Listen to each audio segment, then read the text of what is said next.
When I first met Daniel Brooks, I thought he was just another patient quiet, with eyes that seemed to carry a weight I couldn't quite understand. He came to the hospital for routine checks, a tall, well-built man in his late 40s with sultan pepper hair and a polite smile. His medical record mentioned only minor health issues, with nothing remarkable about it. I never expected that he would change my life or that he and his wife would drag me into something much darker than I was prepared for. I entered his room, straightened my scrubs, and gave him a professional smile. "Good afternoon, Mr. Brooks," I greeted him, trying to ignore the unsettling feeling in my stomach. My heart was racing, but I brushed it off as just the nerves of starting a new job. It wasn't my first time helping a patient, but there was something different about him. "Everything okay?" I asked, noticing how he fidgeted on the bed. His gaze flickered to mine, then quickly away, almost like he was hiding something.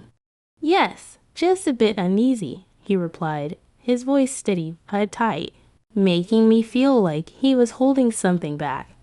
I tried to ease the tension as I moved to adjust his gown, staying professional. But as I reached out, the gown shifted, and in that moment, I saw more than I had intended. My cheeks burned with embarrassment as I quickly looked away, pretending not to notice. "Let's get you set for your exam," I said, trying to sound calm. He was still watching me, and I noticed something new in his eyes, a flicker of intensity that unsettled and intrigued me. It was an almost intimate gaze for a clinical setting, and it made my hands tremble slightly.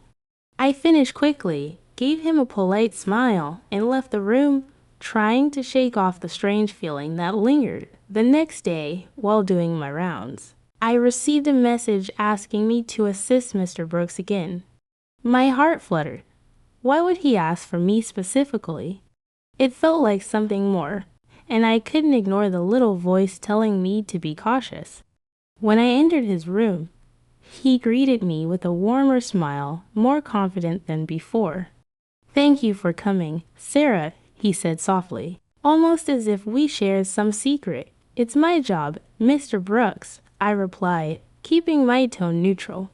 Our eyes met, and something passed between us that I didn't want to acknowledge. His calm, steady presence filled the room, and I found myself captivated.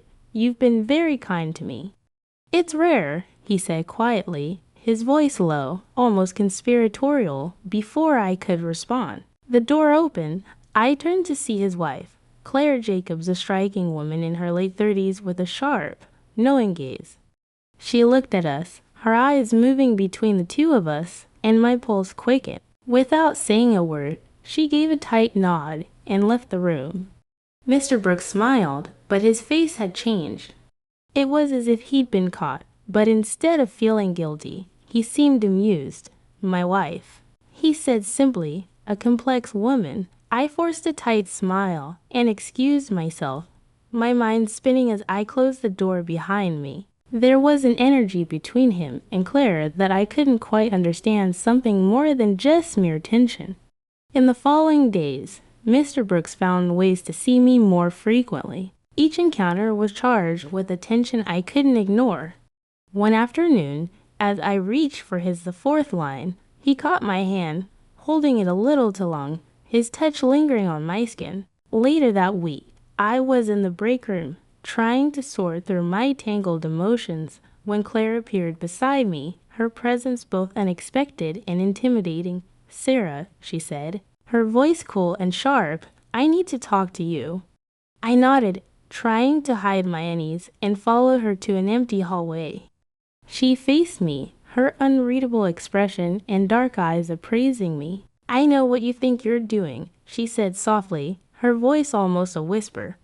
"And I'm warning you, stay away from him." My throat tightened, and I tried to respond, "Mrs. Jacobs, I don't know what you mean. I'm just his nurse." She tilted her head, a bitter smile on her lips. "Don't insult me, Sarah. I see the way he looks at you, and I see the way you look at him. But you need to understand something. Lucas isn't what he seems." A chill ran down my spine. Her warning felt less like jealousy and more like something darker, something I didn't fully understand. Before I could question her further, she turned and walked away, leaving me with more questions than answers. That evening, as I was leaving the hospital, I saw Mr. Brooks waiting by the entrance. Leaning casually against the wall, he looked up when he saw me, his eyes lighting up with a warmth I knew I should resist. "Sarah," he greeted, as if he'd been waiting for me all day. "Mr. Brooks." I replied, my tone firm, but my resolve weakened under his gaze. He stepped closer, the air between us electric. "Lucas," he corrected softly, coaxingly. "Lucas, this is inappropriate." I stammered, trying to step back, but my feet felt stuck to the ground. "You don't need to be afraid of her," he said, his voice low and smooth, sending a shiver down my spine. "My wife, she likes to control things, but she can't control how I feel about you." Every part of me screamed to walk away, but his words stirred something dangerous inside me. It was intoxicating, this attention, this flirtation wrapped in secrecy. Yet deep down, I knew there was more to this than what met the eye. Just as he reached for my hand, Claire's cold voice interrupted. "Sarah." I turned to see her standing behind us, her face an icy mask. She glanced at me, then at her husband, and in that moment, I understood. This was a game, but I wasn't sure of the rules. Her gaze was so sharp it felt like she was seeing straight through me. Without a word, I pulled my hand free and walked away, leaving them both in the darkness. The following days were filled with tension, whispers, and messages from Mr. Brooks asking to see me. I did my best to avoid him, but it was futile. He found ways to draw me back in, his gaze trapping me, his voice soft and pleading. One evening, Claire found me in a deserted hallway and stopped me, placing a hand on my arm. "Sarah, you need to know who he is," she said, her voice low, almost tender. She handed me a file, her fingers cold against mine. "Read this." Hesitant, I opened it and found photos and documents that painted a much darker picture of the man I thought I knew. He had a past full of secrets that sent a chill through me. I looked up at her. "Why are you showing me this?" She smiled, a dangerous glint in her eyes. "Because I want you to understand. Sarah, he's not who you think he is." It was then that I realized the complex web of attraction, jealousy, and power between Mr. and Mrs. Brooks was much more tangled than I had ever imagined. This wasn't just about infidelity or temptation. It was a game of control and manipulation, and I had been pulled into it without even realizing. As I walked away, my mind swirled with questions. Who was Mr. Brooks really, and what did his wife stand to gain from warning me about him? One thing was certain, I couldn't trust either of them, but the temptation to uncover the truth was a fire I couldn't extinguish. In the days that followed, I was torn between the powerful attraction I still felt for Mr. Brooks and the disturbing images and documents Claire had shown me. Dark thoughts crept into my mind every time I replayed her words. I felt trapped between their hidden agendas, as though they had both set traps for me, leaving me unable to trust anyone, not even myself. A week later, my phone chimed with a message while I was on a rare break in the staff lounge. It was from the hospital receptionist, and my heart sank when I read it. "Mr. Brooks has personally requested you for his evening appointment." The message felt like a hook, pulling me back into their game, the tangled web between him and Claire. Though every rational part of me wanted to decline, I found myself standing outside his door that evening, steadying my breath before entering. When I opened the door, he looked up from the bed with a calm smile, as if nothing strange had ever happened between us. "Sarah," he said softly, his voice soothing yet calculated, "it's good to see you." I forced a polite smile, trying to keep the conversation brief. "I'm here to help with your evening checks," I said, reminding myself to keep things professional. He seemed to sense my guardedness. "I'm sorry," he said gently, almost apologetically. "About my wife, she can be intense. She had some concerns." I spoke carefully, my voice wavering as I remembered my earlier conversation with Claire. Concerns about you, he sighed, his smile reappearing. She doesn't understand, he added, his gaze never leaving mine. What we have, this connection, it's real. Sarah, you can feel it, can't you? The vulnerability in his voice shook me, despite everything I knew about him. Part of me still wanted to believe him. Maybe Claire was wrong.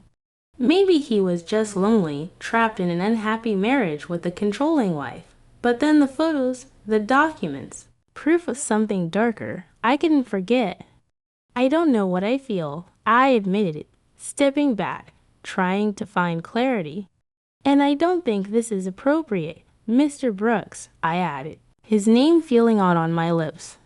Lucas, he corrected softly. Please call me Lucas.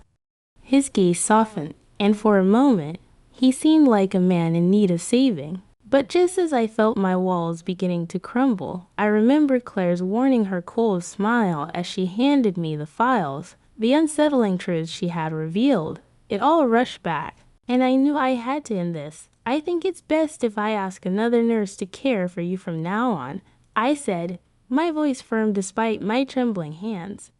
For a moment, he looked taken aback, his face hardening slightly. You don't need to be afraid of her, Sarah, he said sharply. You don't need to be afraid of me either. There was an edge to his voice that sent a chill down my spine. I'm not afraid of you, I replied, though I didn't quite believe my own words. He leaned forward, his eyes darkening. Good, he murmured, his voice a whisper that felt more like a threat than reassurance. Because I have a way of getting what I want. That night, I tossed and turned, my mind racing with fragments of every conversation I had with him and with his wife. They were both playing a game, that much was clear. But I didn't know who was holding the winning hand or if I had been the prize they'd been after all along. Days passed, and I managed to avoid him, carefully dodging his requests and swapping shifts when possible. But despite my best efforts, I couldn't shake the sensation of being watched. I'd catch glimpses of him in the hallway, his eyes following me, his smile almost taunting. Every now and then, I'd feel a pair of eyes on me that weren't his. Claire Jacobs would appear just long enough for me to notice her, her gaze cold and piercing, reminding me that she was still there, still aware of everything. Then one evening, as I was finishing up my last shift, I heard a voice behind me, Sarah. I turned around to see Claire Jacobs standing in the dim light of the hallway, her expression unreadable. She looked at me, her gaze sharp as a knife. I need to show you something, she said, her voice barely above a whisper. It's about Lucas. I hesitated, but the urgency in her tone pulled me in. Silently, she led me down a quiet corridor, away from the bustling hospital ward and into an empty office. She shut the door behind us, her movements calm and deliberate. You need to know the truth, she began, her voice laced with bitterness. About my husband. My heart pounded as she handed me another file, her hand lingering a moment longer, her eyes narrowing as she looked into mine. You're not the first, you know, she said, her voice almost pitying. He's done this before, many times. I opened the folder, and my breath caught as I scanned the pages. They were full of emails, printed out messages with other women, other nurses, the same words, the same charm, the same haunting look in their eyes as he played his game, winning them over, making them feel special before he discarded them. My stomach twisted as I realized the depth of his deception. Why are you showing me this? I asked, my voice shaky. Because, she replied, her tone cold and firm, I don't want to lose to him. He's done this for too long, and he needs to be stopped. She leaned in, her eyes narrowing. We can end this together, Sarah, but I need you to play along just a little longer. My mind reeled. She was asking me to stay close to him, to act as though nothing had changed. But now I'd be a part of her plan, a pawn in her game of revenge. In the weeks that followed, I did as she asked, keeping up appearances and pretending that I was still swayed by Mr. Brooks' charm.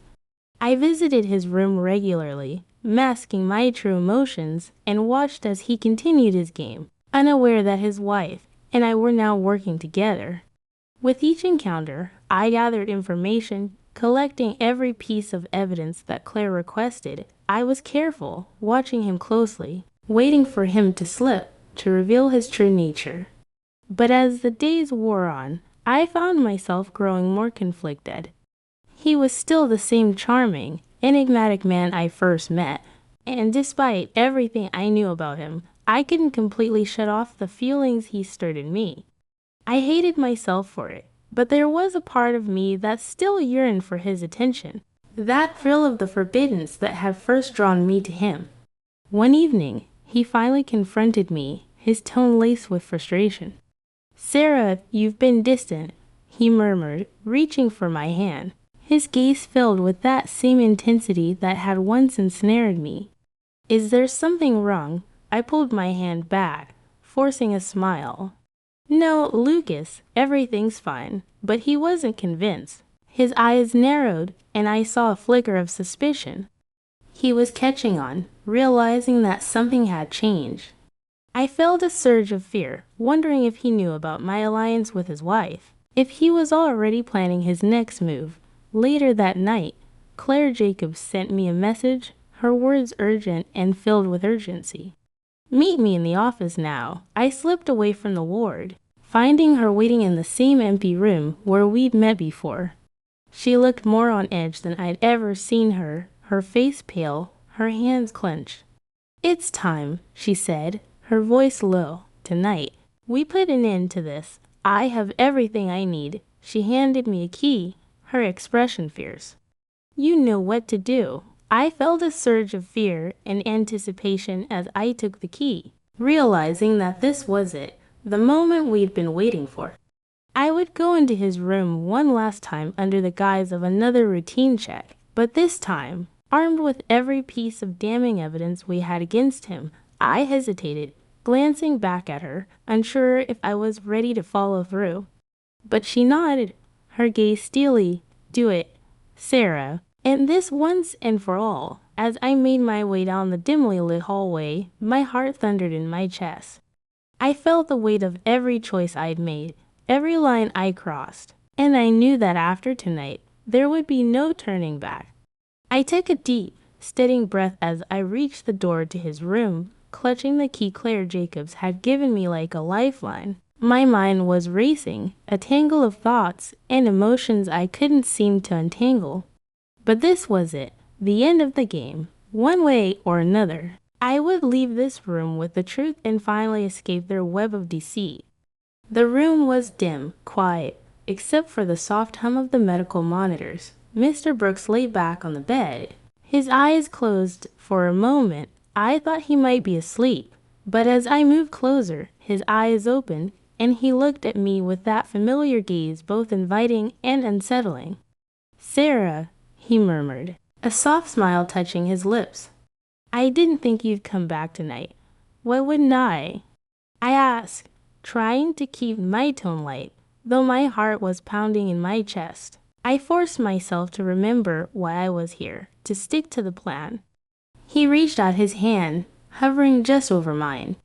"You seem distant," he said softly, "and I've missed you." The sincerity in his voice almost shook my resolve, but I knew what he was, what he'd done to countless others.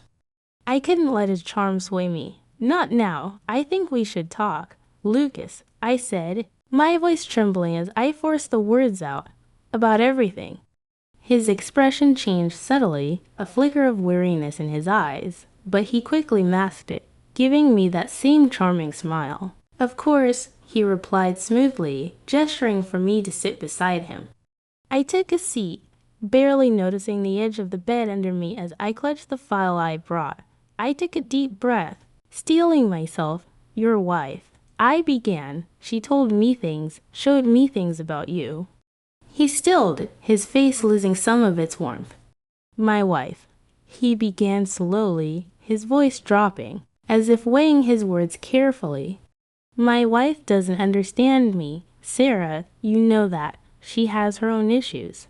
She's always trying to control everyone around her, even me. I thought you could see that." I opened the file, my hand shaking as I held up the documents and photographs Claire Jacobs had given me, the messages, the intimate photos with other nurses, women he charmed, manipulated, and discarded. I forced myself to look him in the eye.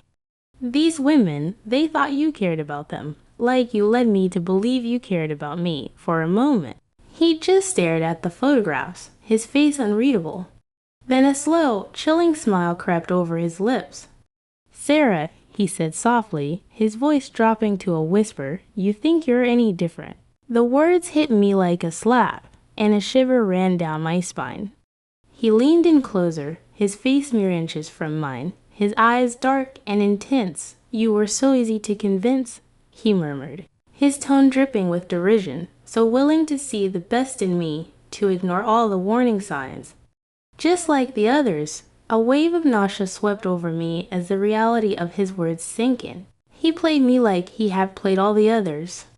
I felt sick, not only for believing him, for letting myself be drawn so deeply into his twisted game. "I trusted you," I whispered, feeling the weight of my own foolishness. He laughed softly, a hollow, bitter sound. "That's the thing, Sarah, you're all so eager to believe the lie, to think you're special, but you're not."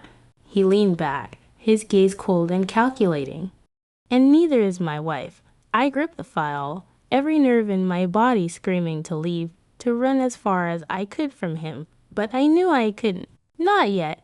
"So what now?" I managed to ask, my voice shaking.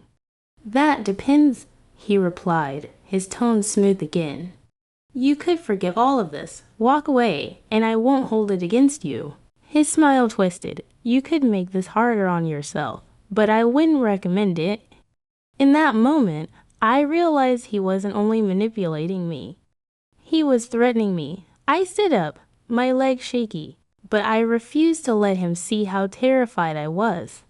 "You're not going to get away with this," I said, trying to keep my voice steady. "Your wife knows everything. She's not afraid of you anymore." His smile faltered, a brief flash of anger crossing his face.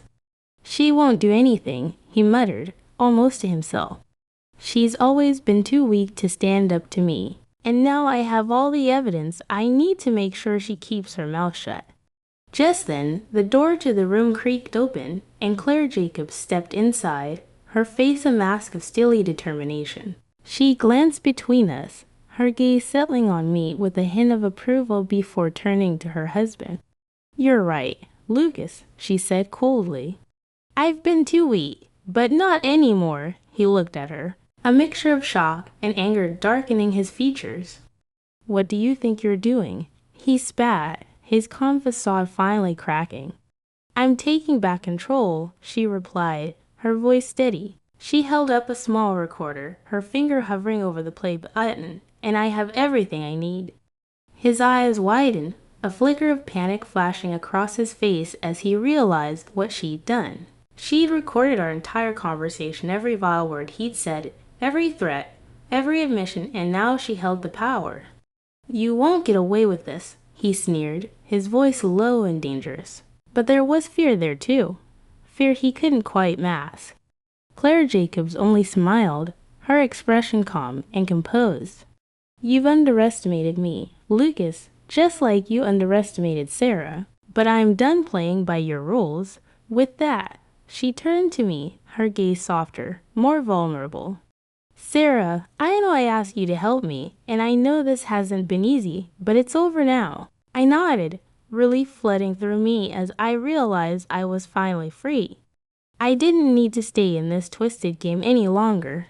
She had everything she needed to bring him down, to put an end to his manipulation once and for all. As I walked out of that room, I felt a weight lift from my shoulders, a sense of liberation I hadn't felt in weeks. I was done with Lucas Brooks, done with the lies and the games, and I knew that no matter what came next, I'd never let anyone hold that kind of power over me again. In the weeks that followed, rumors spread around the hospital about Mr. Brooks and his wife. I didn't ask for the details. I didn't want to know. All I knew was that Claire Jacobs had finally found the courage to expose the truth, and Lucas had faced consequences he couldn't manipulate his way out of. As for me, I found peace in moving forward, knowing I had escaped something dangerous, something dark that had nearly consumed me. I returned to my work, my life, and the things that mattered most stronger, wiser, and forever changed.